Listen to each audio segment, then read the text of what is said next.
Welcome students on my channel commerce by heart. आज मैं आपका डीआई का क्वेश्चन लेकर आई हूँ। 30 सितंबर 2020 सेकंड शिफ्ट का जी क्वेश्चन है। ये 30 सितंबर को मतलब नेट जेआरएफ के एग्ज़ाम में ये डीआई का क्वेश्चन जो है वो पीवाईक्यू में मतलब इंक्लूड है, मतलब पीवाईक्यू में आया था।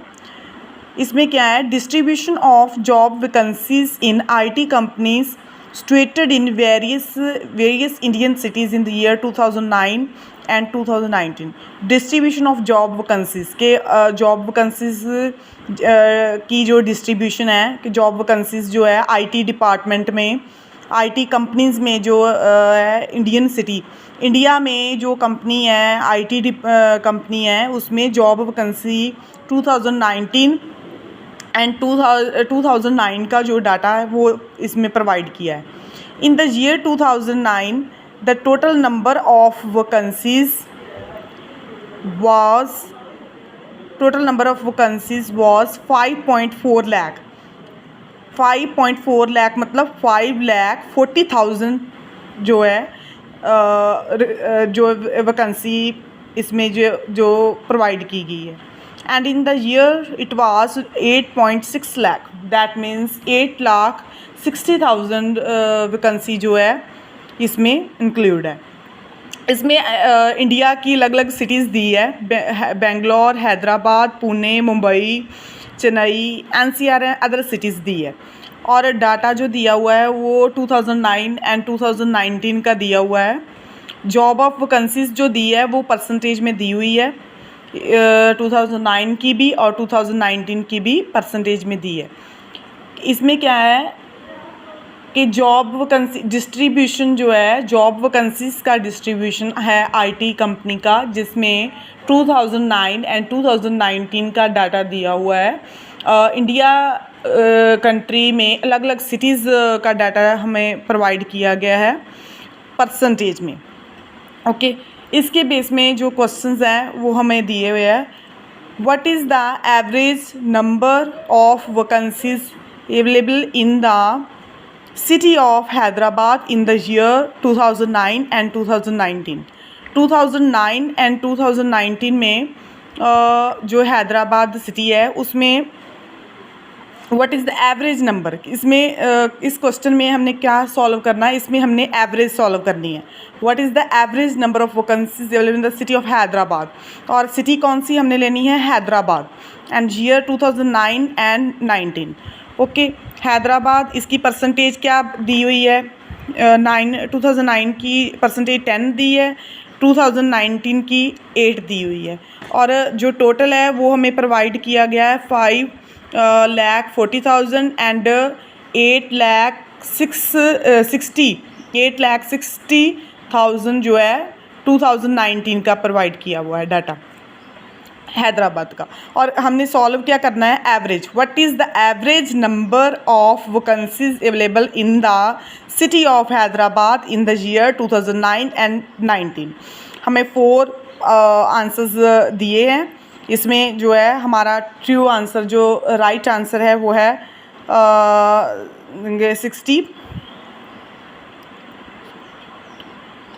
61,400 जो है हमारा राइट आंसर है।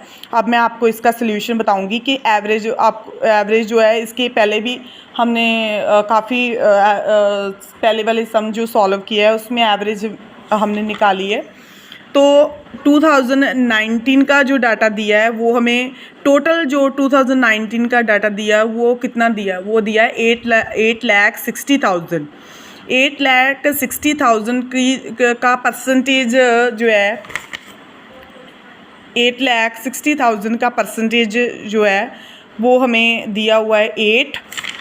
ओके, 8 दिया और 2019 का, एंड जो है 5,40,000 जो डाटा है इसका हमें परसेंटेज क्या दिया हुआ है, 10 दिया हुआ है। तो ये हमें टोटल दिया हुआ है स्टार्टिंग में क्वेश्चन के। ये हमारी परसेंटेज हैदराबाद की 2009 की एंड 19 की दी हुई है। जब हम इसको ऐसे कटिंग करेंगे, सॉल्व करेंगे, तो हमारा डाटा जो है 2019 का डाटा जो है वो ये डाटा 2019 का आ जाएगा, और 2009 का जो है वो ये डाटा जो है 54,000 जो है वो हमारा 2009 का डाटा आ जाएगा।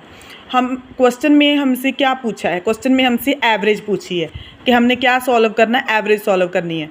तो एवरेज का आपको पता ही कैसे निकालते हैं, जितना डाटा दिया हुआ कितना हमें 2 इयर्स का पूछा है, तो उसमें हमने 2009 एंड 19 का डाटा लिया, तो नीचे नंबर जो है हम लेते हैं कि कितने नंबर से हम कैलकुलेट कर रहे हैं एवरेज, तो 2 नंबर से, क्योंकि इसमें हम 2 इयर्स ले रहे हैं, 2009 एंड 2019 2 इयर्स। इसको प्लस किया और डिवाइड किया तो एवरेज हमारी जो 61,400 जो हमारा आंसर आ जाएगा। Right students, next question, first में जस्ट हमने एवरेज सॉल्व करनी थी और टोटल हमें दिया हुआ था, परसेंटेज दी हुई थी, कैलकुलेशन की और एवरेज जो सम हमने सॉल्व कर लिया। ओके, नेक्स्ट सेकंड क्वेश्चन हमें दिया हुआ है, if the number of vacancies in the city of Pune city में कब बोल रहे हैं, इज़ 48,000 इन द ईयर 2019 में इसका जो हमें 48,000 दिया हुआ है, and the percentage distribution is the same as given in the table, then what is the number of vacancies available in NCR in 2019।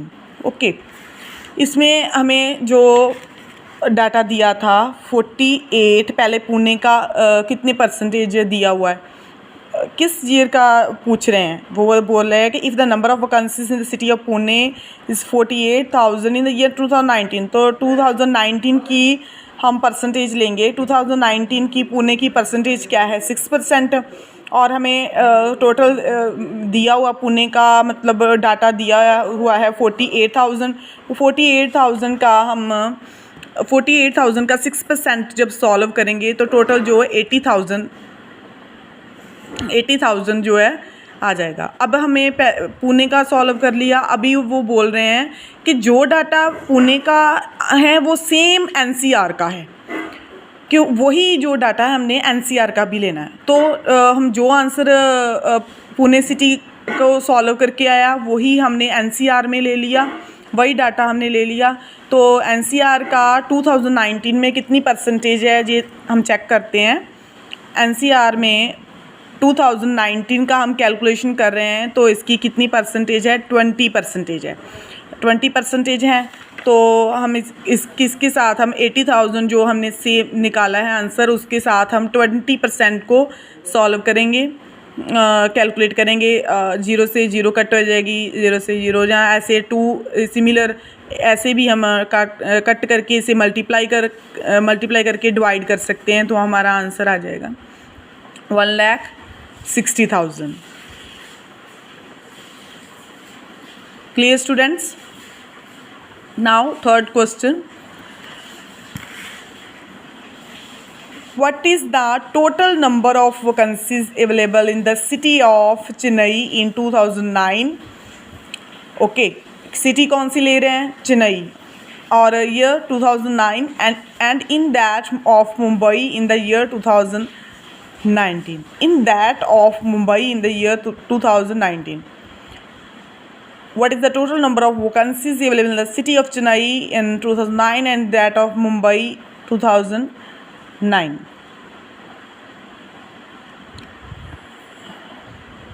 पहले सिटी कौन सी है हमारी, चेन्नई इन 2009।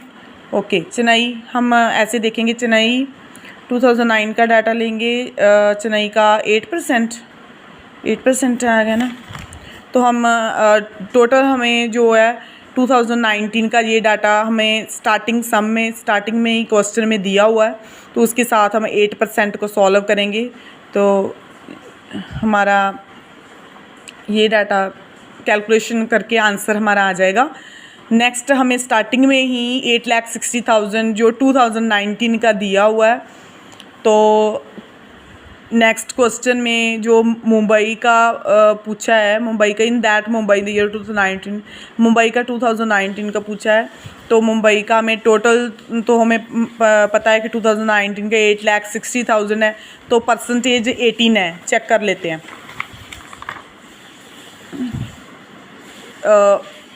मुंबई की जो परसेंटेज दी है वो 18% दी हुई है।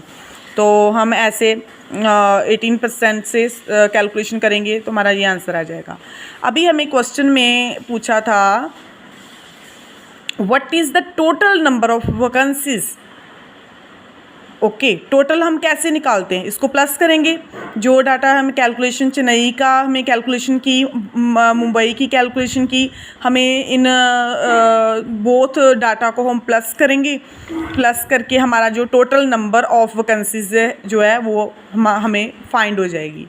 तो ऐसे हम पहले सॉल्व कर लिया अकॉर्डिंग टू परसेंटेज जो हमें दी हुई है।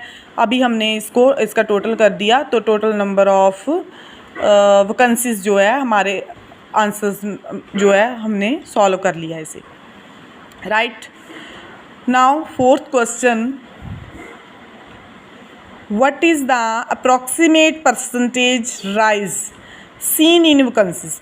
ओके, इसमें क्या है, परसेंटेज इंक्रीज़ की बात कर रहे हैं।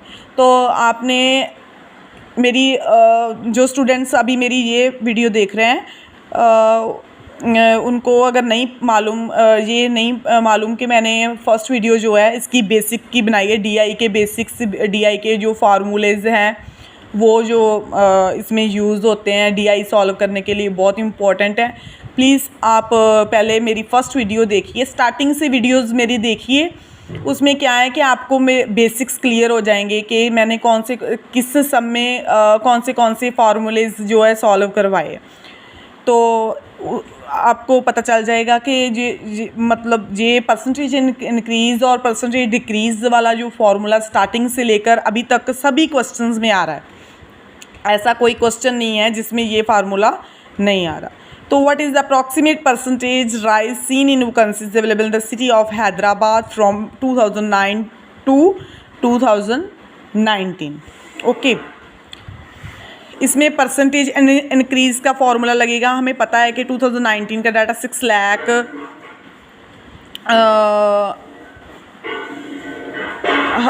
राइट, सॉल्व करके इसको निकाला था ना, ऐसे फर्स्ट सम में हमने सॉल्व किया था। 2019 का डाटा परसेंटेज जो टोटल दिया है उसके साथ हमने परसेंटेज सॉल्व की, तो 2019 का जो डाटा आया एंड 2019 का जो डाटा आया वही सेम डाटा हम लेंगे।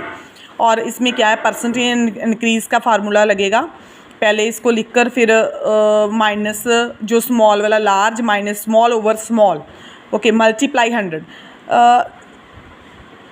मोस्टली जो भी मैंने सम डीआई के जितने भी सम आपको वीडियोस में करवाए हैं उसमें परसेंटेज इंक्रीज़ का अभी तक जो क्वेश्चंस हैं उसमें परसेंटेज इंक्रीज़ के सम मोस्टली देखे गए हैं। परसेंटेज डिक्रीज़ के सम जो है वो भी आते हैं बट वो कम आते हैं। परसेंटेज इंक्रीज़ में हम ऐसे सॉल्व करते हैं कि जो large data minus small over small multiply 100। तो फार्मूला लग गया, फार्मूले के अकॉर्डिंग कैलकुलेशन चली कि इसको माइनस कर दिया और कटिंग अगर 0 से कट करते हैं तो डिवाइड करते हैं तो हमारा आंसर जो है आ जाएगा।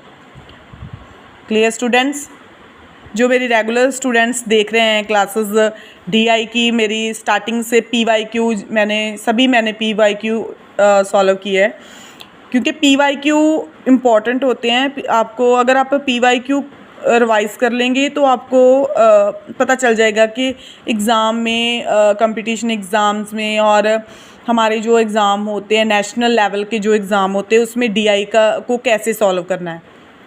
हम मैथ्स को देखकर हम डर जाते हैं कि मतलब हमारे मन में माइंड में हमारे फियर आ जाता है कि मैथमेटिकल है और ये बहुत डिफ़िकल्ट होगा। तो आप देखिए जो स्टूडेंट्स कंटिन्यू मेरी क्लासेस अटेंड कर रहे हैं तो आपको पता होगा कि यही सेम फार्मूलेज जो हैं वो डीआई के जो है अगेन जो है हमारे क्वेश्चंस में जो है आ रहे हैं। तो आप रेगुलर प्रैक्टिस करेंगे तो मैथमेटिकल डीआई इसमें इसका एक ही फार्मूला है सॉल्व करने का कि आप रेगुलर प्रैक्टिस करें। और अगर आप प्रैक्टिस पीवाईक्यू के साथ कर रहे हैं तो फिर तो बहुत ही गुड है आपके लिए। तो मैं आपके लिए पीवाईक्यू के क्वेश्चंस ही लेकर आ रही हूँ। तो आप मेरे चैनल को सभी वीडियोस भी देखें और मेरे चैनल को आप अगर आपको डीआई के और भी मैं वीडियोस सब्जेक्ट्स चूज़ करके जो इम्पोर्टेंट हैं वो लेकर आऊँगी। तो पहले तो मैंने डीआई के क्वेश्चन जो हैं वही मैं करवा रही हूँ क्योंकि मुझे पता है कि ऑल कॉम्पिटिटिव एग्ज़ाम्स में ये क्वेश्चंस जो है वो इम्पोर्टेंट हैं। तो आप इसकी प्रैक्टिस जो है वो आप करें। मैथमेटिकल का एक ही फार्मूला है डीआई का सॉल्व करने का। अगर हम प्रैक्टिस करेंगे तो हमें ये सब्जेक्ट बहुत इजी लगेगा। अगर हम इसकी प्रैक्टिस नहीं करेंगे तो यही हमें मतलब हमारे माइंड में फियर लेकर आएगा, पता नहीं कैसे सॉल्व करना है इसे, कैसे, ये तो डिफ़िकल्ट बहुत है। अब हम कंटिन्यू क्वेश्चंस कर रहे हैं तो आप देख सकते हैं कि डीआई के क्वेश्चंस इंटरेस्टिंग भी हैं और इजी भी है। तो इसीलिए मैंने स्टार्टिंग से ही कहा था कि जो स्टूडेंट्स मेरे साथ कंटिन्यू अटेंड करेंगे उनको डीआई की प्रैक्टिस जो है वो अच्छे से हो जाएगी। ये बहुत इम्पॉर्टेंट सब्जेक्ट्स हैं। मोस्टली स्टूडेंट्स मेरी वीडियोस देख रहे हैं तो वो मे बी डीआई का सब्जेक्ट उनको किसी को पता है किसी को नहीं, पर ये डीआई का सब्जेक्ट बहुत ही इम्पॉर्टेंट सब्जेक्ट है। तो आप रेगुलर जो है इसको अटेंड करिए क्लासेस को, तो आपको जो है इसका अच्छे से लर्निंग हो जाएगी, कोई प्रॉब्लम वाली बात नहीं है। नेक्स्ट अभी हमने इसमें फर्स्ट सम में हमने जस्ट कैलकुलेट एवरेज सॉल्व की। सेकंड में हमने नॉर्मल कैलकुलेशन थी, जस्ट सेम था कि हम क्वेश्चन में बस यही लॉजिक था कि जो इसका आंसर आएगा वही हमने लेकर आगे सम सॉल्व करना था। परसेंटेज हमें दी हुई है।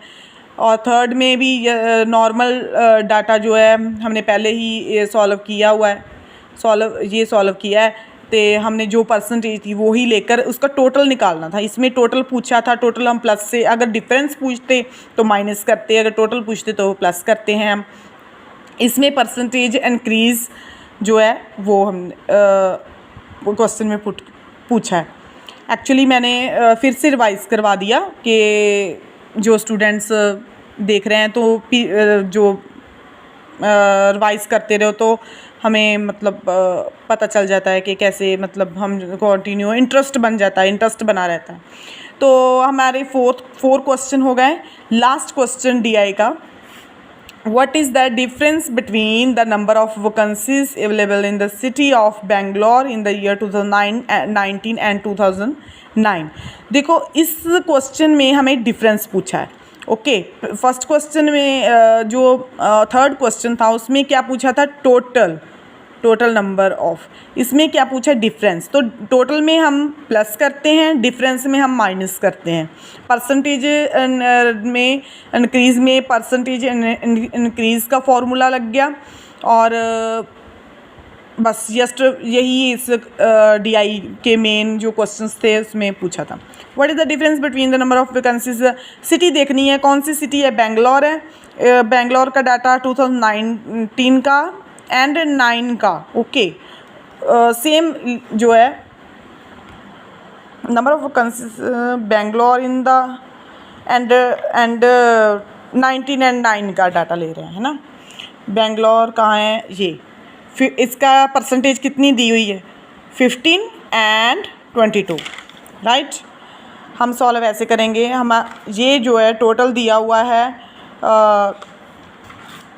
हाँ 2019 का, ये 2019 2019 का, एंड ये 2009 का। ओके, ये 2009 का टोटल है, ये 2009 का टोटल दिया है, परसेंटेज हमें दी हुई, कैलकुलेशन की। अब हमने क्या किया, डिफरेंस निकाला। इसका जो आंसर था उसके हम डिफरेंस करने के रीज़न से हमने माइनस किया और हमारा जो आंसर आ गया। Clear students? Clear all to students?